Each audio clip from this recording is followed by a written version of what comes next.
2년 전에 과감하게 다니던 회사 그만두고 작은 인터넷 판매 대행업체를 차려서 사업을 시작했어요. 당장 시작하자마자부터 큰 돈 벌겠다는 생각 안 하고 차근차근 준비해가며 시작했는데 운때가 잘 맞은 건지 돈이 조금씩 벌리기 시작했습니다. 앞으로 사업에 계속해서 필요한 여유 자금을 제외하고 순수익으로 제 통장에 저금해 놓은 돈이 4천 정도 되는 상황입니다. 자랑하려는 건 아니지만 2년 만에 사업이 궤도에 오르고 조금 여유가 있는 건 순전히 저희 부모님 덕분입니다. 어머니 아버지께서 일구어 놓으신 게 많아서 다른 집들보다 여유가 많이 있는 편이에요. 멀쩡히 다니던 회사 그만두고 제가 하고 싶은 사업을 시작할 수 있던 것도 저희 부모님께서 지원해 주신 부분이 큽니다. 사업이 성공적으로 흘러가고 있지만 무조건 제가 잘해서 좋은 결과를 냈다고 생각하지는 않습니다. 부모님께서 다른 건 몰라도 제가 결혼할 때가 되면 다른 건 몰라도 집은 사주시겠다고 농담처럼 이야기를 하고는 하셨어요.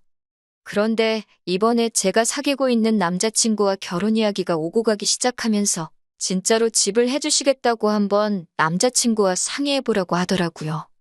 남자친구는 궁합도 안 본다는 4살 차이 연상으로 동종업계 종사하고 있는 사람입니다.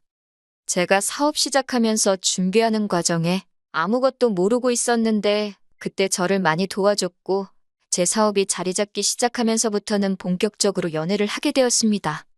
남자친구가 모아놓은 돈은 6천만 원이었어요. 저와의 나이차라든지 여러 가지를 보면 저에 비해서 모아놓은 돈이 상대적으로 적어 보일 수는 있습니다. 하지만 저는 사업 시작 당시에 자본적으로는 부모님 도움을 받았던 게 크다 보니 이쪽 업계에서 경력이나 실력만 따지고 본다면 소자본으로 시작해서 저 정도 자리를 일궈낸 남자친구가 부모님 도움으로 편하게 시작한 저랑 비교했을 때 아무리 제가 2년 만에 자리를 잡았다고 하더라도 남자친구를 인정해 줄 수밖에 없었어요. 남자친구와 결혼 이야기가 오가기 시작했을 때 서로 모아놓은 돈 합쳐봤자 1억인데 1억으로 요즘 어디에 집을 구하겠어요. 남자친구가 다른 건 몰라도 결혼하면서 예단 예물만큼은 꼭 해드려야 한다는 입장이라 안 그래도 돈이 모자란 상황이었는데 한푼이 아쉬운 상황이었지요. 저희 부모님이 집을 해주시겠다는 말은 옛날부터 저에게 쭉 하기는 하셨지만 사업할 때 도움받은 것도 크고 엄밀히 말하면 아직도 자본금의 일부는 제가 부모님한테 빌린 돈이나 마찬가지다 보니 결혼할 때 최대한 손을 안 벌리려고 했는데 솔직히 이런 상황에 집을 해주신다는 제안이 솔깃할 수밖에 없었습니다.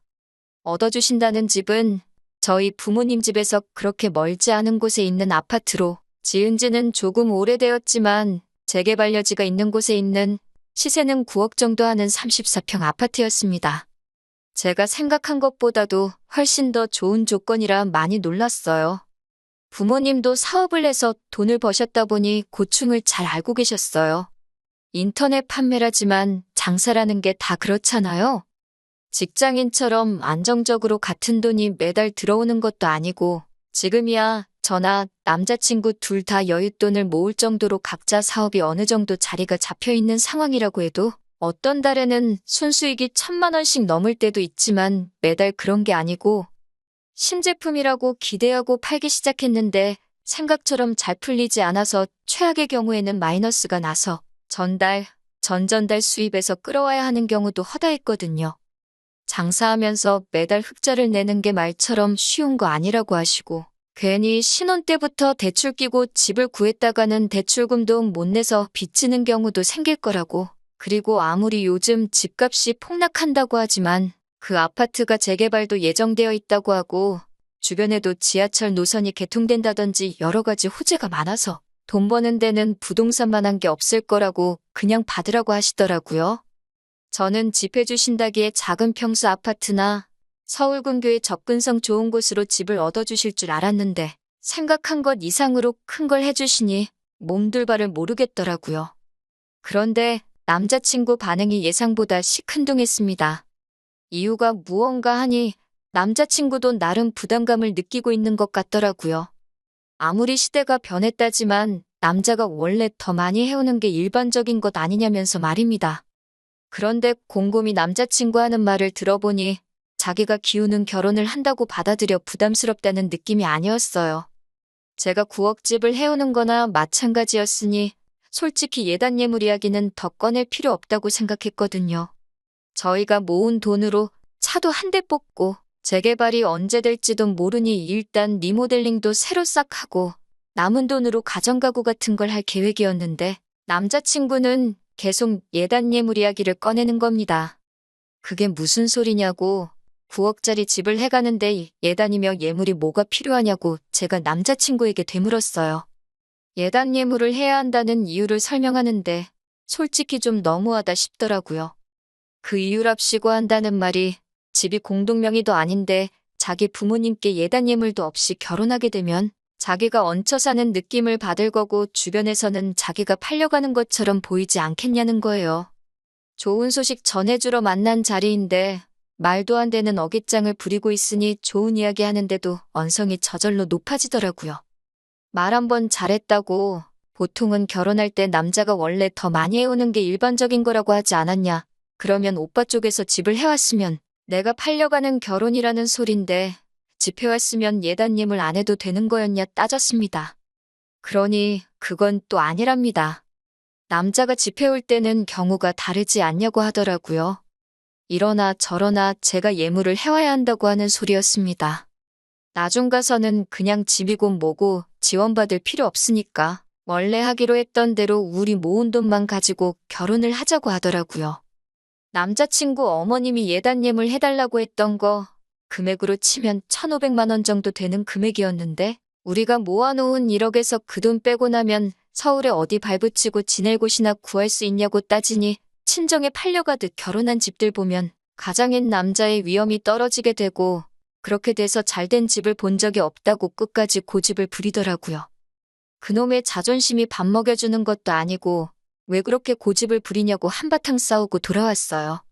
집에 돌아와서 제 표정이 안 좋으니 저희 부모님이 무슨 일이 있냐고 물어보시길래 남자친구랑 다툰 이야기를 전해드렸습니다. 그런데 저희 부모님은 남자친구가 자존심 때문에 그러는 게 아닌 것 같다고 하시더라고요.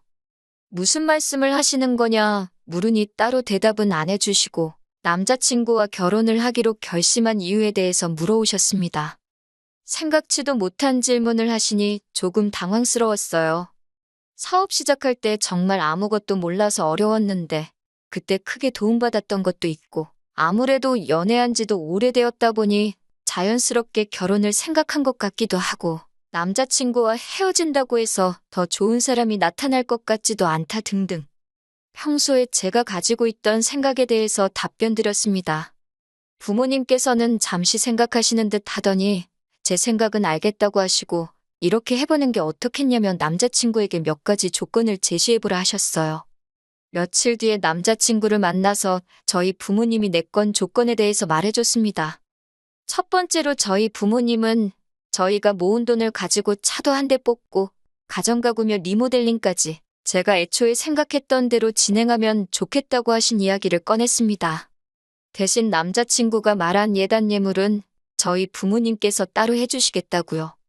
남자친구 입장에서는 거절할 이유가 없는 더할 나위 없이 좋은 조건이었지요. 그리고 나머지 조건에 대해서도 말해줬습니다. 두 번째로는 남자친구가 예단 예물에 집착하는 모습이 저희 부모님이 보기에는 그렇게 좋아 보이지 않는다는 말이었어요. 예비사돈과 남자친구가 체면에 너무 집착하는 것처럼 보이는데 옛날 사고방식으로 우리 딸, 그러니까 제가 앞으로 시집살이를 하게 되는 건 원치 않으신다는 말이셨죠. 앞으로 결혼 후에는 시댁과 친정, 양가에는 뭐든지 똑같이 하자는 게 두 번째 조건이었습니다. 시댁에 한번 방문하게 되면 다음에는 친정에 방문하고 반대로 친정에 뭐가 하나 있으면 시댁에도 똑같이 하자는 말이었어요.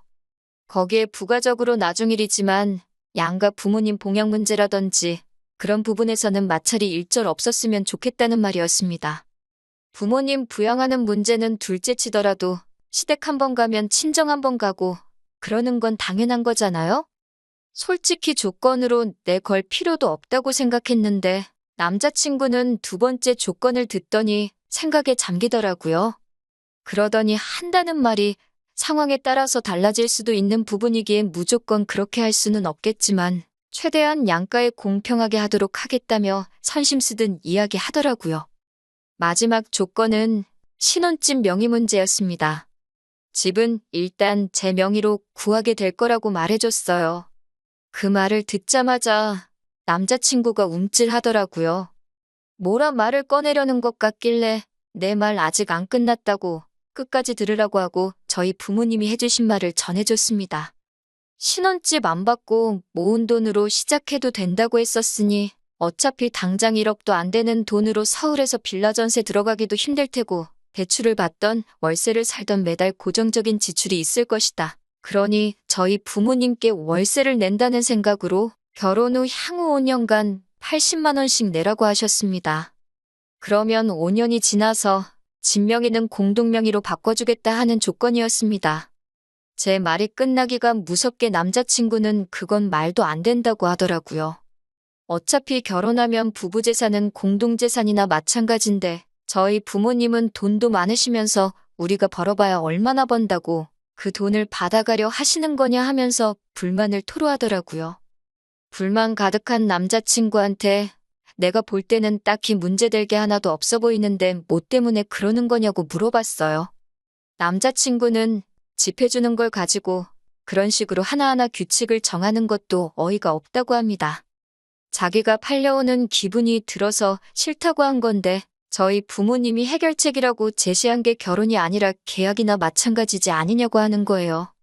그것도 모자라 이제는 예비사위 상대로 장사를 하려고 하시는 거 아니냐면서 결혼이 아니라 대릴사위로 들어와서 월세 내고 살라는 거랑 뭐가 다르냐고 하는 겁니다. 그러면서 한다는 말이 차라리 집을 해주실 돈으로 제 사업이랑 자기 사업을 합치고 그 돈을 가지고 사업을 더 크게 확장하자고 하더군요. 10억 자본금의 자기 능력이면 장사해서 부자 되는 거 순식간이라고. 그러면 그때 돼서 신축 아파트로 공동명의 집도 사고 다 할 수 있다는 겁니다. 어차피 요즘 집값도 내려가는 추세인데 집 해주는 거 가지고 그렇게 치사하게 나오실 바에 차라리 더 좋은 곳에 투자한다고 생각하시면 저희 부모님 입장에서도 그게 더 이득 아니겠냐고 하더라고요.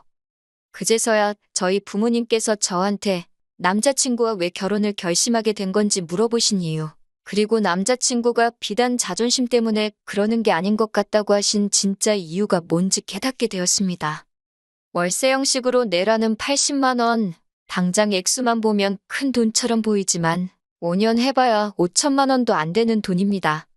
따지고 보면 9억 아파트를 지금 모아놓은 돈 6천에 5년 동안 보낼 돈 5천 해봐야 1억 조금 넘는 돈으로 공동명의를 해주겠다는 조건이에요. 남자친구 입장에서는 아쉬울 거 하나 없는 조건입니다. 심지어 지금 모인 돈은 다른 데 쓰는 것도 아니고 리모델링 하는데 들어갈 돈이고요. 만에 하나 남자친구 말처럼 아파트가 재개발이 안 되고 집값이 지금보다 더 내려간다 하더라도 손해볼 거 하나 없는 상황인 거예요.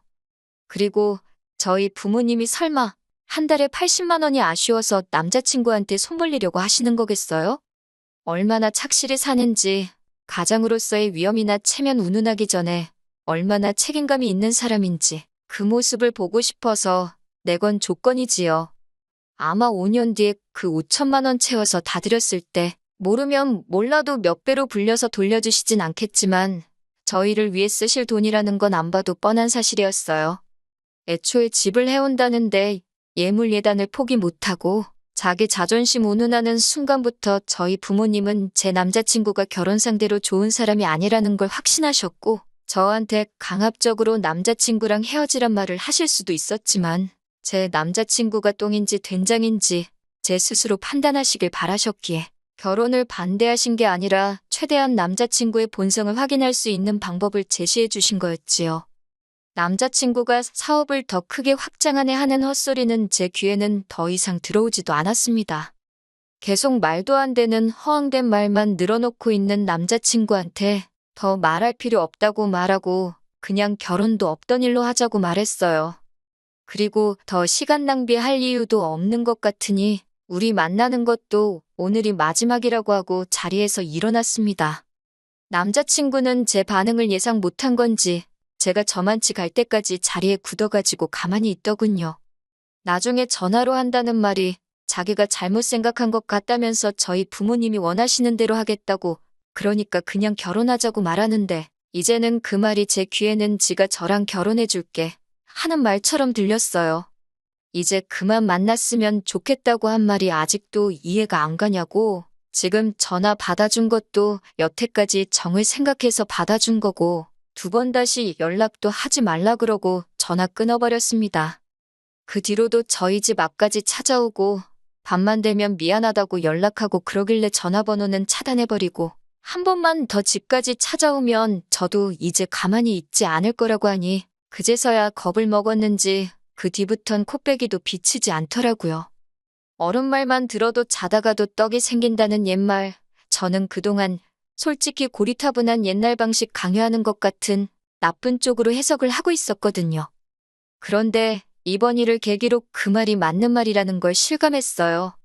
나중에서야 나눈 이야기지만 부모님은 애초에 제가 남자친구랑 처음 다투었던 그날에 한 번도 만나보지 않았지만 이야기만 듣고도 남자친구의 사람됨됨이를 한눈에 아셨다고 하시더라고요. 부모님께서 제안했던 조건이 생각해보면 부당한 것 하나 없이 당연한 것들에 오히려 남자친구한테 득이 되는 게 더 많았던 이유도 남자친구는 욕심에 눈이 멀어서 굴러들어온 보글발로 차버릴 만한 사람이라는 걸 대번에 눈치채셨다고 합니다. 제 결혼 상대로 내키지 않았지만 부모님이 들고 나서 반대하셔가지고 결혼을 파토내는 것보다 남자친구의 숨겨진 이면을 제가 스스로 눈치채도록 해주고 싶으셨다고 하셨어요. 만약에 제가 눈치채지 못하고 그냥 결혼했으면 어쩔 뻔했냐고 물어보니 부모님께서는 저를 오냐오냐 키우긴 했지만 그 정도도 모르는 모질이로 키운 적은 없다고 하시며 제가 좋은 선택 내릴 걸 알고 있으셨다고 하네요. 진짜 만약에 제가 혹시나 눈치채지 못하고 결혼하려고 들면 그때 가서는 결혼 못하게 했을 거라고 농담처럼 웃으며 말씀하셨어요.